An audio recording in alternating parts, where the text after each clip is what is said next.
ஆயிரக்கணக்கான பக்தர்கள் வடம் பிடித்து இழுத்து வந்த மதுரை மீனாட்சி சுந்தரேஸ்வரர் திருத்தேரோட்டம் கோலாகலமாக நடந்துள்ளது. வரலாற்று சிறப்புமிக்க மதுரை மீனாட்சி அம்மன் கோவிலில் நடைபெறும் முக்கிய விழாக்களில் ஒன்றான சித்திரை திருவிழா கடந்த மே 1ஆம் தேதி கொடியேற்றத்துடன் துவங்கி நடந்து வருகிறது.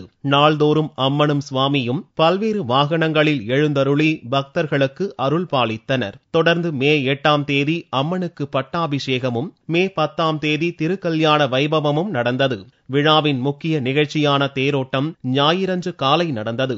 அலங்கரிக்கப்பட்ட தேரினில் சுந்தரேஸ்வரரும் பிரியா விடையும், மற்றொரு தேரில் மீனாட்சி அம்மன் சிறப்பு அலங்காரத்தில் எழுந்தருள காலை 6 மணிக்கு கீழமாசி வீதியிலிருந்து புறப்பட்ட தேர்கள் மேலமாசி, தெற்கு மாசி, வடக்கு மாசி வீதிகள் வழியாக மீண்டும் கீழமாசி வீதியில் தேர் நிலைக்கு வந்தது.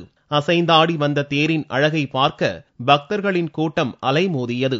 வடக்கு மாசி வீதி, மேலமாசி வீதி சந்திப்பில் மதுரை மாநகராட்சி சார்பில் வெளிநாட்டு சுற்றுலா பயணிகள் தேரோட்டத்தை கண்டு களிக்க தனியாக கேலரி அமைக்கப்பட்டிருந்தது. அப்பகுதியில் அமர்ந்திருந்த வெளிநாட்டு சுற்றுலா பயணிகள் ஆர்வமுடன் தேரோட்ட நிகழ்ச்சியை கண்டு களித்தனர்.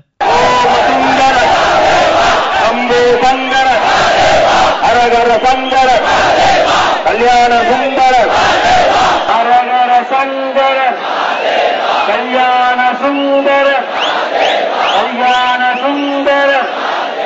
So I'm visiting India since 1980 and this is the first time that I see this very, very impressive festival here in Madurai.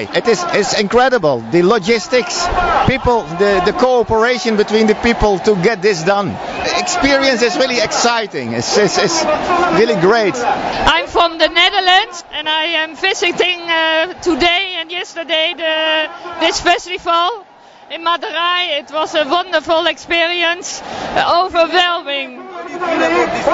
Yes, I have never seen something like this in Europe. I don't know about this. It is a very overwhelming experience. தேரோட்டத்தின் போது பலத்த police பாதுகாப்பு போடப்பட்டிருந்தது. மதுரையில் நடந்த சித்திரை தேரோட்ட நிகழ்வை காண மதுரை மட்டுமல்லாது நாட்டின் பல்வேறு பகுதிகளிலிருந்தும் பக்தர்கள் வந்திருந்தனர்.